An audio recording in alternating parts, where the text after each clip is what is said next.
Welcome, everyone, to today's New England PTTC webinar. We are happy to have our presenter, Kim Parent, here from our AdCare team, which are part of our New England PTTC team. And Kim, some of you may have seen her as a trainer for some of our other PTTC programs before. Just a couple notes before we get going. As many of you have heard before, the New England Prevention Technology Transfer Center hosting today's webinar is funded through a cooperative agreement from SAMHSA at the Department of Health and Human Services. And the opinions expressed in today's webinar are those of the presenter and not necessarily the official position of SAMHSA or DHHS. The New England PTTC is part of the National PTTC Network, working to translate prevention science into trainings and technical assistance for the prevention workforce. We are very happy to have been refunded this past fall for a second 5-year funding cycle. So we'll be able to continue to offer these types of trainings, online courses, and other types of resources to you for the next 5 years, hopefully. If you have not visited our website before, both either for the New England PTTC or your regional PTTC center, we encourage you to do that. There's so many resources and trainings available to you there. And I think I may need to update this map to our new second cycle, but if you are joining us today from outside of one of the New England states out here, I definitely would encourage you to visit pttcnetwork.org and also connect with your regional PTTC center because they may have additional resources available for folks within their states. But we're always open, welcoming folks from any region in our webinars here in New England. And lastly, just a note from the PTTC network, we strive to use affirming language to promote the application of evidence-based and culturally informed practices. The use of affirming language inspires hope, language matters, and words have power. We invite you to incorporate this into your own work as well. And I know Kim is going to mention this as well, but I will also share with you all the link. We are going to do a follow-up webinar in February, also about the CERP program that Kim is going to talk about today. So if you didn't get enough from what you hear today, you'll have an opportunity next month. So without further ado, I will turn it over to Kim. Thanks, Kristen. Welcome, everybody. I can't see you all, but it's great that you're here. Today, I'm going to be talking about our student intervention reintegration program that we do in Maine. And it is just a big overview of our program today. And then next month, we're going to be doing more of an in-depth TA, how to do it in your state in February. So if you like today and you want to learn more or maybe implement it in your own state, we'd be happy to have you come back next month and learn a little bit more about how to do that. So I want to start off with a land acknowledgement. So AdCare Educational Institute of Maine and the New England PTTC acknowledges that we are on the traditional lands of the Native people. In Augusta, Maine, we work from the ancestral lands of the Abenaki people, part of the Wabanaki Confederacy. We have a responsibility to acknowledge our Indigenous connections and the histories of Indigenous land disposition. We encourage you to learn more about the stewards of your land you live and work on by working with your Native neighbors and by visiting, I have the website here and the QR code where you can find out more. And Kristen has my slides and she's more than welcome to share those after the presentation. So our learning objectives today are to review the Student Intervention Reintegration Program and how to refer patients to it, understand the foundations of the Prime for Life curriculum, and learn how the Student Intervention Reintegration Program can be used in collaboration with screening, brief intervention, and referral to treatment. So we've done a lot of work in schools and in our local communities, and providers is one area that we want to expand in the future with. So I wanted to start off looking at youth substance use in Maine. And so this is part of our evaluation plan. We look at what the substance use trends are going on in our state, and that kind of helps us guide what program that we're using, because Prime for Life has a regular curriculum that covers all alcohol and drug use, and then we also have the 420 program for cannabis specifically. So knowing what the trends are kind of helps us know what program we should be using. So some of the trends that we're seeing in our last Maine Integrated Youth Health Survey was 30.4% of Maine high school students use electronic vapor product at least once in their lifetime, while 15.6% indicated using in the past 30 days. So we're seeing a large number of vaping infractions in our schools, and we're getting a lot of referrals for that. 27% reported consuming alcohol before the age of 13. So we're seeing some alcohol violations. And so 36% of those that consumed alcohol in the past 30 days reported engaging in risky alcohol use, defined as consuming at least 5 alcoholic drinks on one occasion. And then 32% used cannabis. Marijuana is on the screen because in the report, that's the question that they ask at least once in their lifetime, while 19% indicated using in the past 30 days. So we always want to gauge our evaluation and our programming based on the data that we're seeing in our communities. And so the Student Intervention Reintegration Program helps teens commit to changes in their behavior around drugs and alcohol. So the program is confidential, it's non-judgmental, and it's evidence-based. And because of our funding, we're able to offer this program for free. So we don't have any costs that's passed on to the schools or the JCCOs or the students or parents that we work with.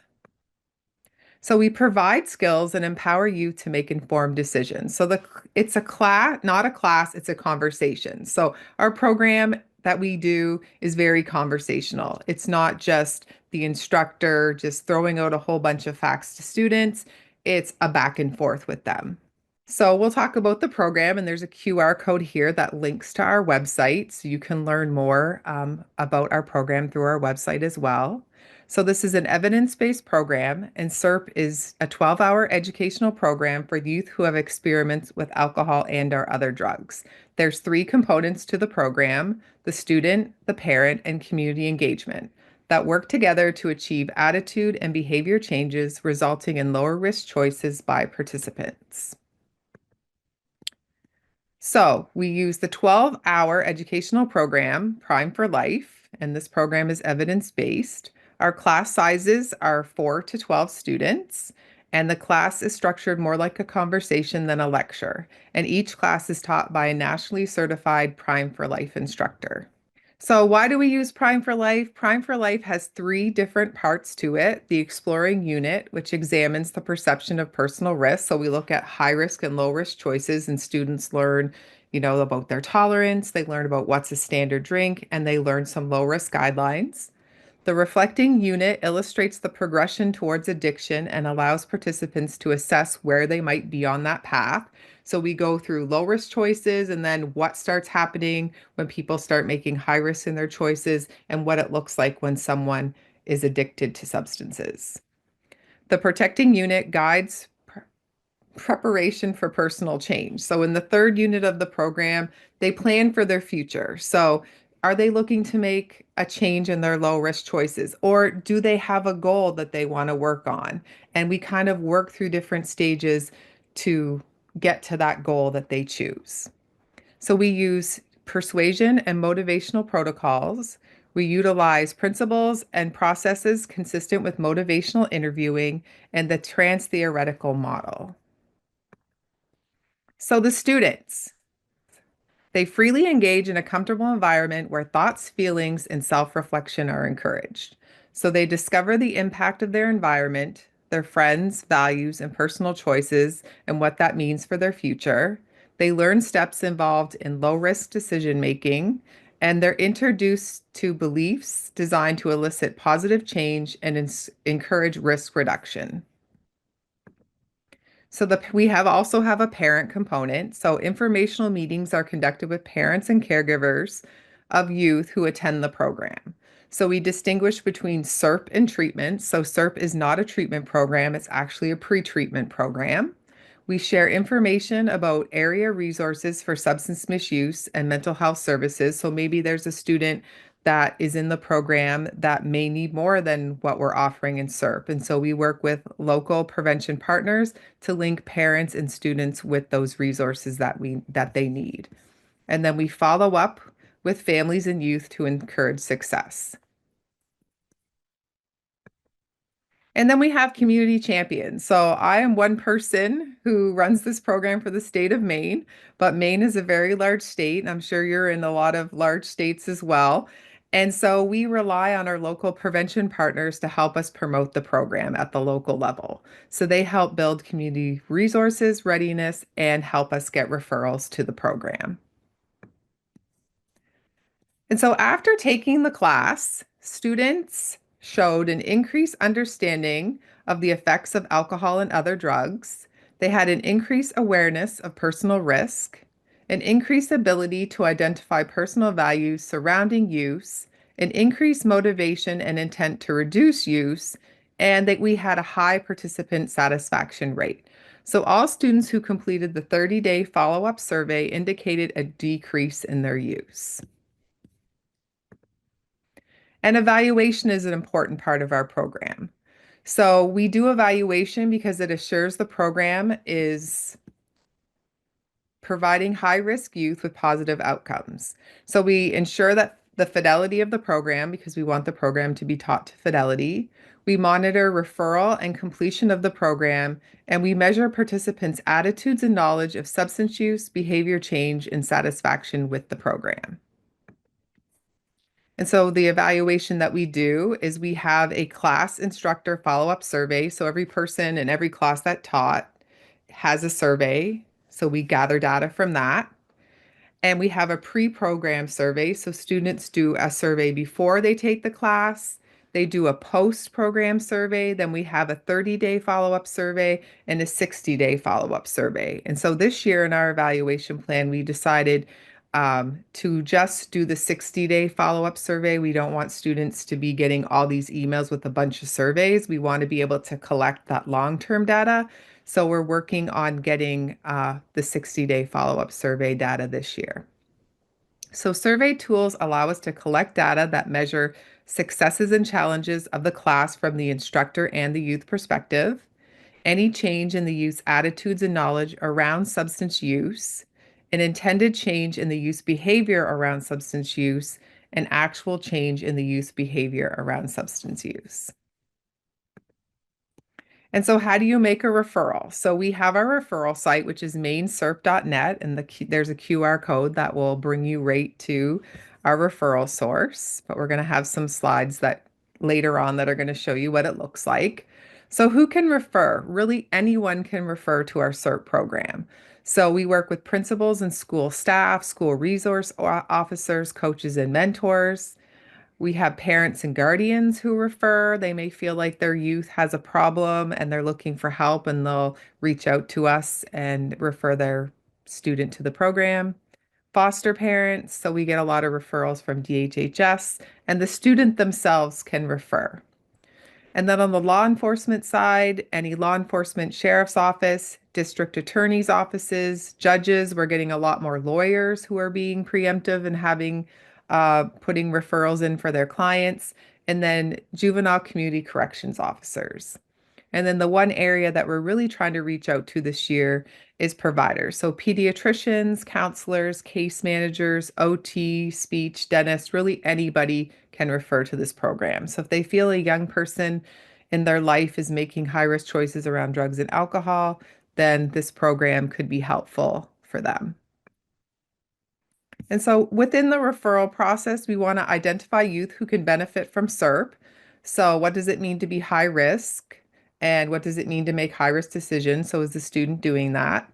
You can submit a referral to mainserp.net, and we need as much information as possible. So an accurate phone number and email is essential because that's how we're going to get a hold of the parents and the students to assign them to a class and get them the resources that they need. And then AdCare takes it from there. Once we receive a referral, we have a discovery call, and we work with the parent and student to assign them to a class. So currently we do classes. We have a schedule on our website. We have classes every month, and most of the time those classes are Friday night. So the student takes the class after school Friday, and then we complete the class on Saturday. So we have a Saturday morning session and a Saturday afternoon session, and we always leave Sunday open for in case there's an emergency. But we have had in the summer, we usually do classes during the day, like 12 to 2. That seems to work good for students so they can sleep in and then get to work if they have jobs. And if a student's involved in a sports team and that month's class is not going to work for a student, we're very flexible to get them in the next month's class. Um, Sometimes we do one-on-one classes based on need. So we really work with what's going to be best for the student and the family. And so here's our referral site. So it's pretty easy and user friendly. So people just can click create a referral. And after they click create a referral, this is what they're going to see. So we need the student's first name, last name, gender, date of birth, then race and ethnicity, address, because every student gets a participant book and we mail that out to them. We do have an online workbook, but it's kind of easier because some students do class on their phone, to not have to have a split screen, having a workbook and having to follow the program.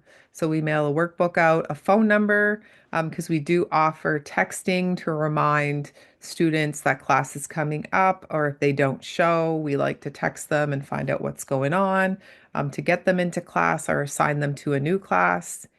Email, the name of the school in town, and any special accommodations or needs that they have. So is there any learning disabilities, behavior problems that the instructor needs to be aware of to make accommodations? And then we have the parent and guardian information. So we can reach out to the parent and guardian. And then also, there's also a section in there for the referral site because we do follow up with the people making referrals, letting them know that we received the referral, if we're having any problems getting a student into a class, and um, how we can overcome barriers. So we might, and when the student completes a class, we send the certificate to the parent and student, but we also send a certificate to the referral source as well. So because of COVID and we are a big state, we do offer in-person classes, but there's always virtual classes available too. So for most of the time, we do virtual classes because our referrals come out all over the state. But we also have schools that are doing this program in-house, in person, and other local prevention partners that are doing this program in person at schools. So for virtual SERP, we have a virtual SERP guide, and I can share that with Kristen if anyone's interested in seeing our SERP guide. We use Zoom as our platform for teaching class. Our parent and caregiver meetings, when we do classes in person, those meetings are usually held in person, but with classes being virtual, most of these parent and caregiver meetings are a one-on-one. We're emailing back and forth with the parents. We're having phone calls with them and getting them resources that they need. And then I mentioned that we have the texting service. So we use that so that we can, because students don't always check their emails and they don't like to answer the phone. So they tend to be more receptive when we're texting them. And then we have marketing materials for our program. So electronic resources that we have is we have bought images that we can use. We have our SERP logo. We have a press release, social media calendar, social media images with quotes, and a style guide. And then printed materials that we have brochures, business cards, flyers, folders, notepads, and rack cards that we can use to promote our program. And we're willing to share those things as well if anyone would like to see them. And if somebody was interested in being a Prime for Life instructor, Right now we're doing virtual new instructor training. So last year we had PRI come and we did an in-person training in Maine. We usually do that every other year, and this is our off year. So we are able, if people are interested in being an instructor, we have them do it virtually. And then PRI offers continuing education every month. So once you're a trainer, you have access to all of PRI's continuing education sessions, which are held virtually. They're an hour and a half long. They're free. You don't have to pay for them. Virtual new instructor training, there is a cost, but for CEUs for the program, there is no cost for that. And I feel like I'm going super fast. So, but I have a longer video to show you guys, so we'll be good. So what does this have to do with screening, brief intervention, and referral to treatment? So I said, how does CERP align with that? So if you don't know what SBIRT is, we're just going to do a quick overview of that right now. So screening assesses the severity of substance misuse and identifies the appropriate level of treatment. Brief intervention focuses on the increasing insight and awareness regarding substance misuse and motivation towards behavioral change. And referral to treatment or pre-treatment programs provide those identified as needing more extensive treatment with access to specialty care. So I've linked the SAMHSA website here if you want to learn more about screening, brief intervention, and referral to treatment. The QR code is there and the website.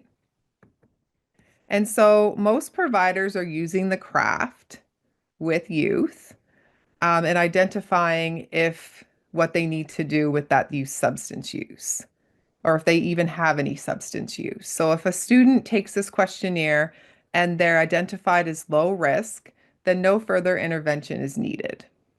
If they screen at moderate risk, the provider will do a brief intervention. And then this is an opportunity where a referral to CERP could be made.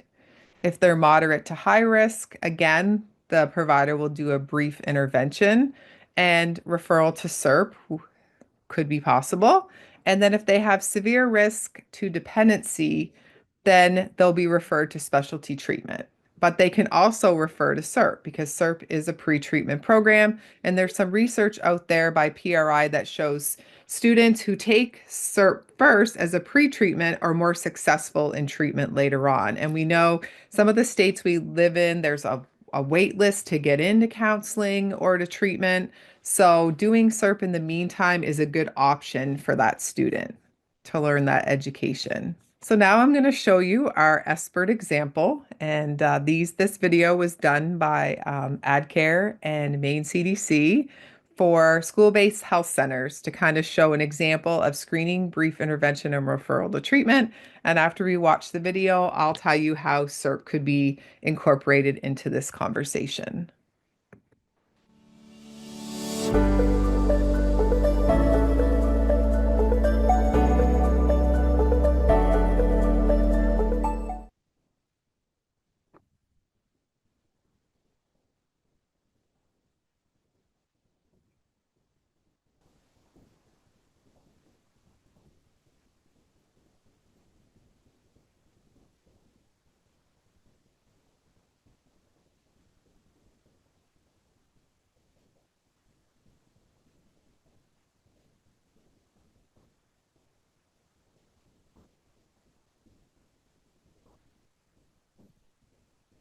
Hi, JC. I'd like to ask you a few health screening questions about alcohol, nicotine, tobacco, and other drugs that we're asking all students enrolled in our school-based health center.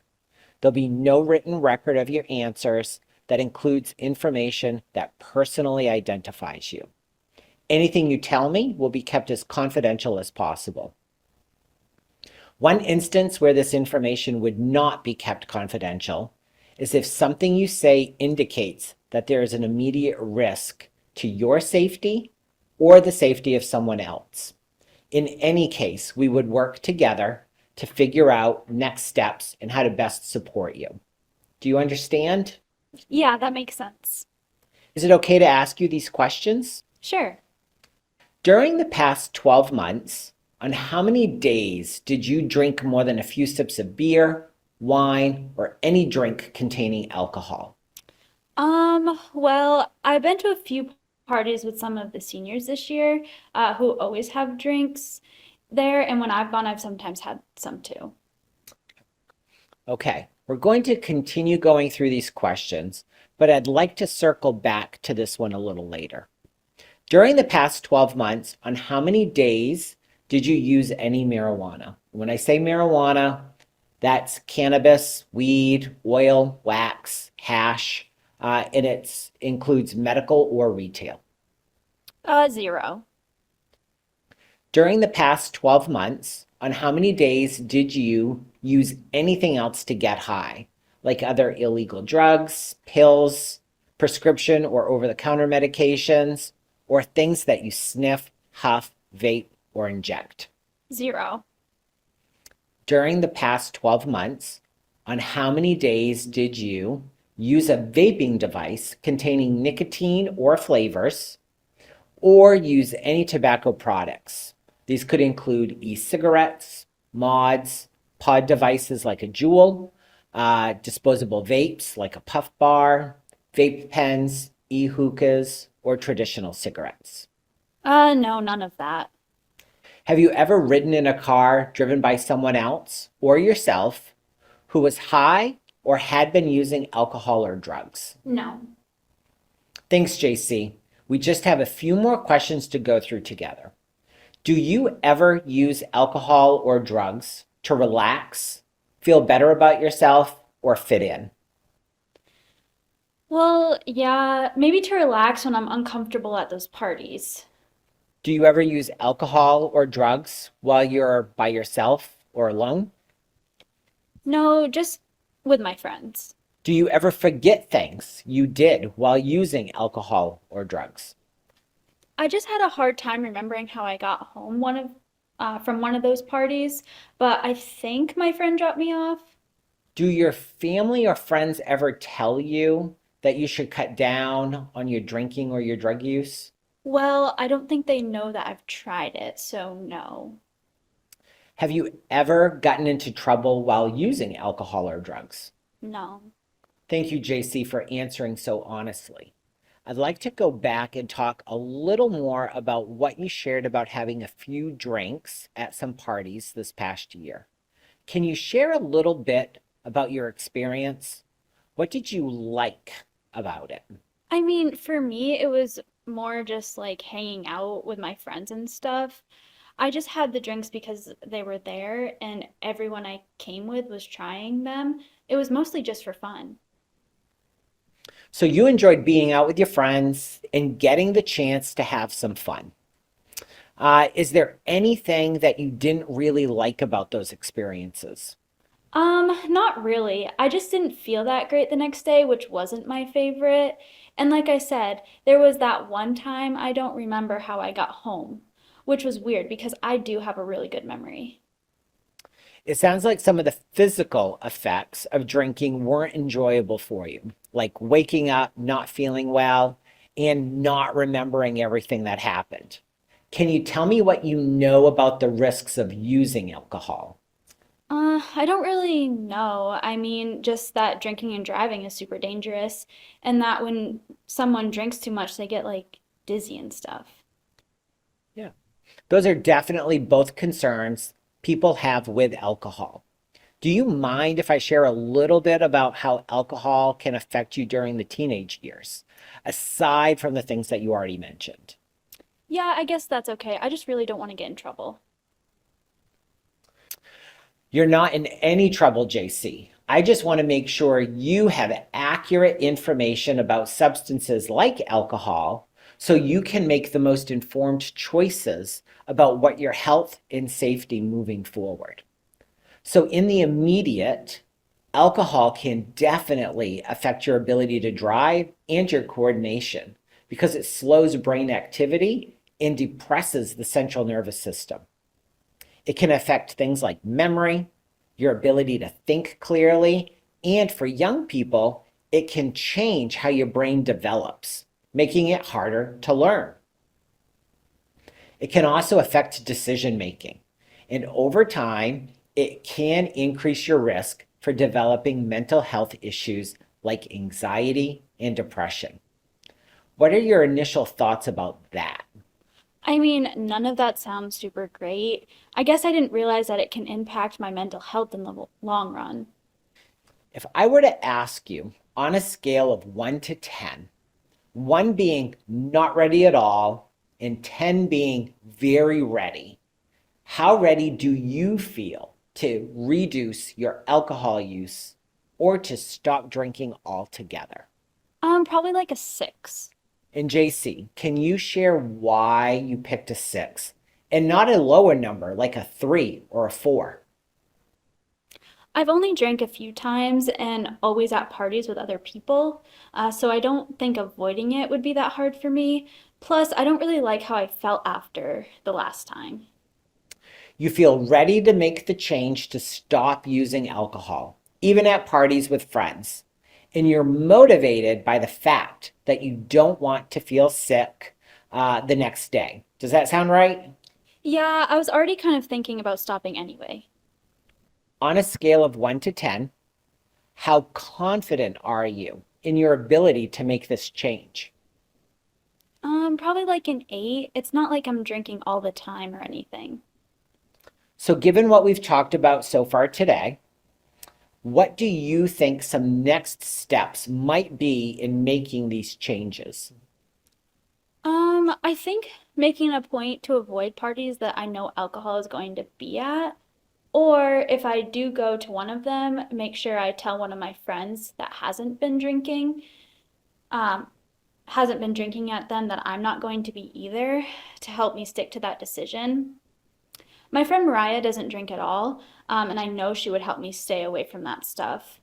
And if we did end up going to another party where this was happening, she would help me. Those are all great options, JC. You shared that you're typically only drinking at parties with friends and that you didn't like how you felt the next day or like the fact that you couldn't remember exactly how you got home. You've also shared that you're motivated to stop drinking at these parties and that you're confident that you'll be able to avoid drinking if you do end up in a situation where it's being offered by sharing your intention not to drink with a trusted friend. Before we wrap up today, I want to make sure that you know that this is a safe place to have a conversation about alcohol and other substances, and that I'm here to support you in any way that I can so that you can make those safe and healthy choices for yourself moving forward. Is there anything coming up for you from our conversation today that I might be able to clarify or answer for you about this? I guess I just want to make sure that if something happens in the future, so like if I do end up drinking at the party again or at a party again, and I tell you about it, that you're not going to just tell my parents. Yeah, that's a totally fair concern. In most cases, anything you tell me in this space, even if you choose to use alcohol at a party again and share that with me, will be kept confidential between us. Kids in Maine have the right to consent to treatment and care around mental health and substance use without their parents' involvement. There are a few situations where that might not be possible. For example, if you were in immediate danger, say you talked about having suicidal thoughts, or I knew you were impaired and you were getting into a vehicle, I would be able to talk to whoever I needed to talk to keep you or somebody else safe. Does that make sense? No, that does make sense. And I guess makes me feel better that you wouldn't just involve my parents without me knowing. That's right. If there ever was a situation where we needed to disclose any of this information to your parent or your guardian, we would work together on a plan for sharing that information. It's important that your health and safety is the first priority in planning what those next steps would look like. Okay, thank you. Thank you for sharing all that you have with me today and for asking me some tough questions too. One thing I'd love to do is just meet back up with you in maybe 3 weeks to see how everything is going with this plan. Would you be open to talking with me again? Yeah, that would be okay.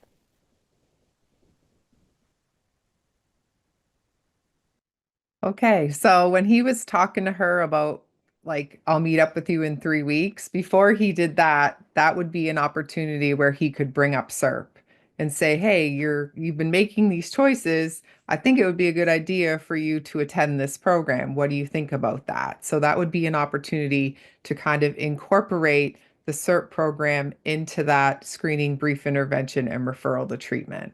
And then he could also meet with her in 3 weeks to see how the program went. Is there any next steps they need to do? That type of thing. And when he also mentioned not involving the parents, that's based on the law 42 CFR Part 2. And so in SERP, we don't need parent consent either because of that same rule that he's following in the SBIRD example. So if a student doesn't want their parent involved in the program, they just want to do it, don't talk to my parents, we respect that and we only are in communication with the student and not the parent. So does anybody have any questions? I kind of whipped through that really, really fast. I'm a fast talker. So if anybody has any more in-depth questions that they want to know about SERP, be happy to answer those. Kim, I'm sure a question, since we do have people from out of state, and the SERP implementation that you're talking about is available in Maine and funded by the Maine CDC. But do you have any sort of, I guess, just like general advice for someone who might be interested in looking into a program like this or trying to implement something similar in their own state or area? Yeah, we're going to be going more into depth about funding opportunities. So if you're a DFC grant, if you have prevention funding in your state, we don't charge, but there is the possibility to charge for this program if you wanted to create revenue. You could charge students for the cost, like of having that instructor, the workbook. There could be a charge assigned to that.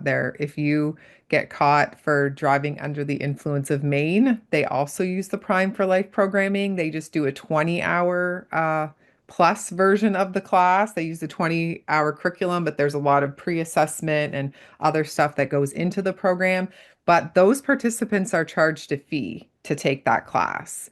So there's always, you could charge a fee for people to do it, or if you want to seek out prevention funding, either state funding or other federal funding that's out there, you could pay for it that way. And I'm going to have a detailed budget of the program in the next webinar to kind of give you guys an idea of the actual cost to put on this program.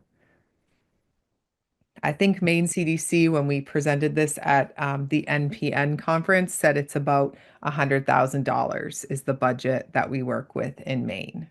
That's like for the having an evaluator, the upkeep of the websites, the referral site, and then your coordinator, if you have to contract instructors in Maine. Right now, I teach and coordinate all the classes, but if the program got really big, you had to have multiple classes a month, more than two. I could probably do two a month and still fit in all my other job responsibilities. But if I started getting bigger than two a month, like we had to have classes every week, we would have to contract with other instructors to teach those classes. And then the book cost. In Maine, we get a discount. We also have a budget for training local instructors. So that we always want to make the program more sustainable. So if we can get a school to get a staff member trained and they start doing this in-house, like the social worker or the guidance counselor teaches classes when there's infractions, that's going to be more sustainable, especially if they incorporate it into their substance use policy for the school. So we have a discounted rate to get people trained. And then we also, because you buy so many books a year, have a discounted rate with PRI to purchase books. And I know you shared that you can get referrals from a lot of different sources, but I'm just curious where you feel like you get the most referrals from. I Uh, feel, sorry. I feel like most of our, it's kind of, most of them come from schools. So we've done a lot of work in Maine, working with schools to change their substance use policies to add SERP in there as an alternative to suspension. So in the past, and still many schools, if a student breaks the substance use policy, they're suspended for like 10 days. So we have some schools that will do, if you take SERP, you'll get 5 days by taking SERP. We have some schools that say you won't get no suspension if you take the SERP program. And they all, some of them mandate it, some of them it's an option. So the student has the option to take the full suspension or take SERP with us and then not have their get their suspension. And then the second amount of referrals that we get, so it depends on the month, is from JCCOs. So they have somebody that violates the law in the community, maybe underage drinking party that gets busted up, or like there's a one-on-one case that an officer may arrest someone. And instead of going, or a lot of district attorneys, instead of having that student go to court, they offer SERP as an alternative. So if they take the SERP class, they will have their violation wiped out. They won't have to appear in court. If they don't, then they may have to appear in court. Or if somebody does appear in court, depending on what county they live in, that district attorney may say, okay, instead of having this citation or this fine, we're going to require you to take this SERP class. And then they give them, the information on how to, the link on filling out that referral. Sometimes the JCCO fills it out. Sometimes the parent fills it out. It depends on who's doing it and what their policy is. And then occasionally we get parents. I have only ever have had one student refer themselves who kind of got in trouble at school and knew that other people were taking the class and decided to be preemptive and take the class themselves instead of having the school tell them that they had to take it. They decided to take it themselves. And then we do get DHHS caseworkers that will submit referrals, but we haven't had any providers. So that's why we wanted to spread the word of people who are doing local prevention work and who may be promoting SBIRT as an evidence-based practice in their community, that maybe the student doesn't have a substance use disorder, maybe they don't need treatment, but maybe there's some concerns there, and then that physician can refer to the SERP program. Great. And then we did get a question from Jessica, which I was actually just thinking myself. If can students be referred multiple times if they have, that probably depends a little bit on the school policy or justice system involvement. But yeah, and I've never had a repeat offender, and I know in the past when some evaluation's been done, they have done surveys with JCCOs and nobody had a repeat offender. This year we did have a repeat offender in one school, but the local prevention partner was doing the classes in that school and reached out to me and said, what do we do for this repeat offender? And we felt like referral to treatment, because they've already gone through the SERP program, would be more appropriate. So we were able to work with a local agency who provided counseling and work with the parents, the school, and the student to get that student into treatment because they had violated the school policy more than once. So we didn't feel like, I said, well, they could do the program again because everybody teaches differently. So maybe that instructor teaches differently than me. So you could always put them in one of our weekend classes, but then they're just getting the same information again. And because of the situation, we just decided in that situation that referral to treatment would be a better option. So in our 2025 evaluation plan this year, what's changed is we're going to be sending those 60-day follow-up surveys out so we can get more data on the changes with the student, like are they continuing to not use, Are there, have their beliefs changed over time? And then we're also doing a survey for the schools and the JCCOs that refer quite a bit. So we see the same names, the same schools will refer on a continual basis. We do have schools like South Portland and RSU and Caribou High School that are doing classes in-house. And so we're going to be sending them surveys this year as part of our evaluation plan to see if there's repeat offenders, to gather some more data so that we can find out more about what's happening with our schools. Are they seeing a decrease in the substance use because they're referring to SERP? Are they still having these problems? Are the students reoffending? What needs to happen? One thing in our evaluation, we just had our 2024 results come out for evaluation, and they were really good. But the one area that we saw that needs work on is the vaping violation. So Prime for Life talks a lot about alcohol and other substances, but it doesn't go in a lot of depth about vaping. And vaping can be incorporated into the program. And there are other vaping programs out there. So for specific vaping things, some of our schools have reached out and we have said, this is a good program to use. South Portland has a good vaping program. And we have shared that with other schools.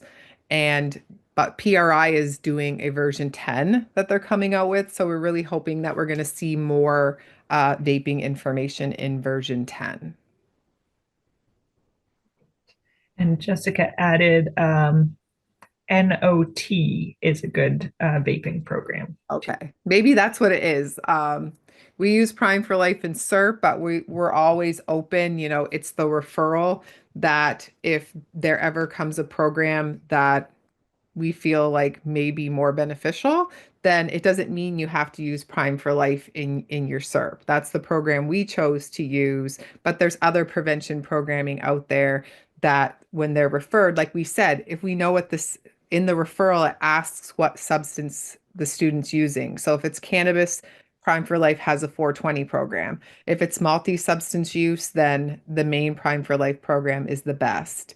If it's vaping tobacco, maybe there's another program.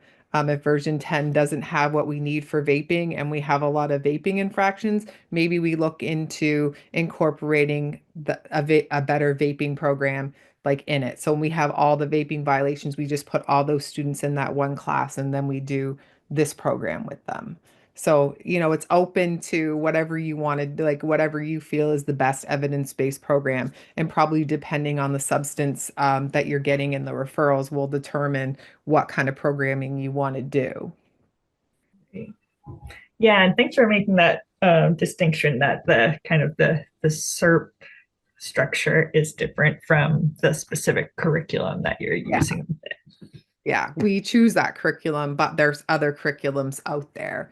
I know Life Skills is a good program. So if we're using Life Skills and that was beneficial, like that's whatever you would choose to use, what you like, because not everybody may like the same evidence-based program. They may want to do something different, and that's okay. The structure is really like the referrals, identifying those high-risk students. Those students need some sort of intervention. There are selective and indicated population. And then, they got the referral, they take a program, there's that parent involvement, there's that follow-up, the evaluation component. That's really what SERP is. So if you chose to do a different evidence-based program, that would be okay. Regarding the Prime for Life, Daquan asked I don't know if you know, when the 10th version will be available or made available. They just had a continuing education session on Friday that I attended. There was 3 different sessions about what they're going to do, some different things they're going to do with version 10, updating slides. Like they have not said when it's actually going to be released, but they have part of section 1 already kind of revamped and redesigned. So I can't guess, maybe within a year, but I don't know 100%. if you're Prime for Life trained, they'd send a newsletter out every month, or if you go to their website, I'm sure there'll be information and they'll do continuing education sessions to get people ready to teach version 10. And just a comment from Brenda that they need a program like this in Alabama, and I'm sure many other folks are thinking along the same line. So hopefully, Brenda, this was helpful to you and to others in terms of thinking about how you might advocate for a program like this or get something started on a smaller scale. And I know I've mentioned a few times in the follow-up email to this webinar, I will send a link for the next webinar that Kim is going to do, I think on February 25th, which will be a deeper dive into kind of how you, the implementation of this type of program. So I'll be sharing the link to that webinar, and hopefully that will be helpful for folks too who are kind of thinking about thinking through how you might look into doing something like this. Yeah, how to build the program, like the nuts and bolts of like where do you start and who do you talk to, and all the details of funding and what you need and that type of thing will be in the next webinar. Yeah, and I just wanted to mention too that our program does 12 to 18, so we mostly focus on middle and high school students, but we are doing a pilot project this year in Maine to do SERP with college students. So we're kind of reaching the college students and their substance misuse as well. So maybe we'll do, once we have been successful at that program, we can do another webinar on how to implement at the college level. So we're just kind of expanding ourselves in Maine. So if this is something, you work with college students too in the grants that you work on, you not just middle school students, but we also are going to reach out to college students. My contact information if anybody needs to reach out to me afterwards or has questions or needs some TA on, getting started on this, feel free to email or call me and I'd be happy to help you out. There is one thing I know about Kim, it's that she loves talking about SERP. So we encourage you to reach out. You can also reach out to us at the New England PTTC. Our contact information is on the website at pttc.org, or you all should have my email address in your webinar information about this. So if you lose track of Kim's contact information here, you can always reach out to us and we will get that to you.